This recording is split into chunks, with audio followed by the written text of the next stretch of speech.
সারা দেশে ছাত্র জনতার গণঅভ্যুত্থানের মুখে গত ৫ আগস্ট প্রধানমন্ত্রী পদ থেকে পদত্যাগ করে দেশ ছেড়ে ভারতে পালিয়ে যান সাবেক প্রধানমন্ত্রী শেখ হাসিনা। এ সময় তার সঙ্গে ছিলেন তার ছোট বোন শেখ রেহানা। এদিকে হাসিনার ভারতে অবস্থান নিয়ে গত ২ মাসে নানা আলোচনার সমালোচনা হয়েছে। এ অবস্থায় নতুন করে গুঞ্জন ছড়ায় ভারত ছেড়ে মধ্যপ্রাচ্যের দেশ আরব আমিরাতে পাড়ি জমিয়েছেন শেখ হাসিনা।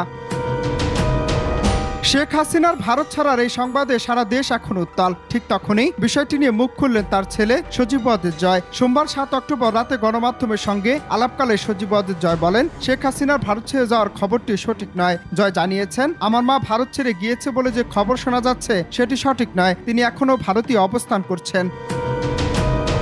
তবে এর আগে সজীব ওয়াজেদ জয় জানিয়েছেন, সাবেক প্রধানমন্ত্রী শেখ হাসিনার ভারত ছাড়তে কোনো চাপ নেই। আর গত ৩ অক্টোবর জাতীয় সংসদ নির্বাচনে শেখ হাসিনার অংশ নেওয়া প্রসঙ্গে প্রভাবশালী মার্কিন সাময়িকী টাইমস ম্যাগাজিনের সঙ্গে কথা বলেন সজীব ওয়াজেদ জয়। ওই সময় জাতীয় নির্বাচনে শেখ হাসিনার অংশগ্রহণের বিষয়ে তিনি বলেন, তার নির্বাচন লড়াইয়ের বিষয়ে এখনো কোনো সিদ্ধান্ত নেওয়া হয়নি। অনন্ত হাসান মাসুদ, বাংলা টিভি।